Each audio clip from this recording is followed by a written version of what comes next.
What about Building 7 that looked exactly like a controlled demolition?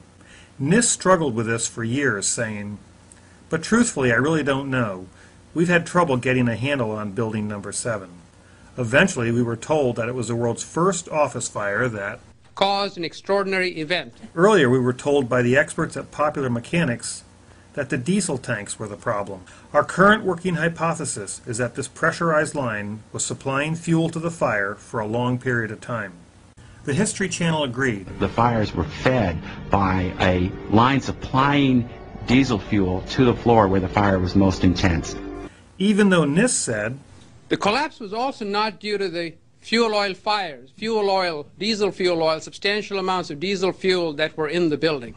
NIST said that normal office fires caused a beam to expand, pushing it off its support. In World Trade Center 7, near a specific column involved in the collapse, column 79. Controlled demolition was dismissed. We did not find any evidence that explosives were used in the collapse of Building 7. Since they didn't hear the sound from 9 pounds of conventional RDX to blast out column 79. This size blast would have produced an incredibly loud sound that was not recorded on videos of the collapse nor reported by witnesses. Even though he heard explosions while inside, Big explosion. and they heard it. But because NIST never heard anything, they didn't bother to look for explosive residue as recommended, or consider that instead of conventional RDX that makes lots of noise, maybe some high-tech quieter explosives could have been used, like patented thermitic devices that can be employed to demolish a concrete structure at high efficiency while preventing a secondary problem due to noise, flying dust, and chips and the like, or can focus energy by means of a torch-like ejection of hot reaction products and is extremely ignitable, or could be useful for cutting materials including metals, masonry, reinforced concrete, rock, and the like, or consider the wonders of modern explosives as described in the Nanoscale Chemistry Yields Better Explosives article by Lawrence Livermore Labs, or the fact that active nanothermite was found in the dust and carbon nanotubes, a byproduct of nanothermite, has been found in the first responders' lungs. Or maybe they should have explained what we see happening in this window, which looks more like this than an ordinary fire. At first they told us that Building 7 fell approximately 40% longer than the computed freefall time and was consistent with physical principles. And you had a sequence of structural failure that had to take place. Everything was not instantaneous.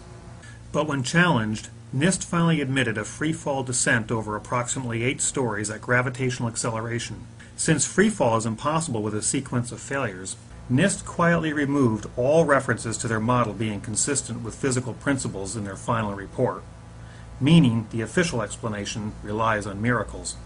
So although NIST had trouble getting a handle on Building number 7, after many years and a few miracles, they said the obvious stares you in the face. So let's review what the experts told us. There were explosions, there were no explosions. The fires melted the steel. The fires didn't melt the steel. The truss connection broke. The truss connection didn't break. The columns bowed out. The columns bowed in. Building 7 didn't free fall.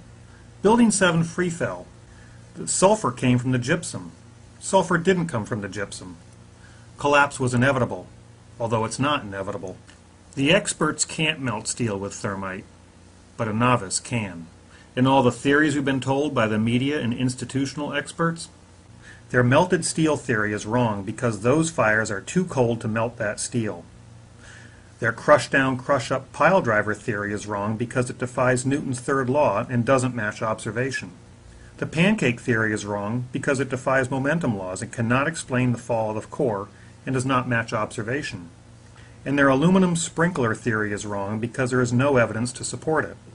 And after years of study and millions of dollars, our government doesn't have any theory at all for the collapse, simply saying it was inevitable. And none of their theories can be demonstrated experimentally or explain the molten steel, the iron microspheres, the eutectic formations, free fall, uniform acceleration with no jolts, nanothermite, and much more. So what theory do you believe? Most people would rather believe the corporate media and mainstream experts, even if their theories are wrong and don't make sense.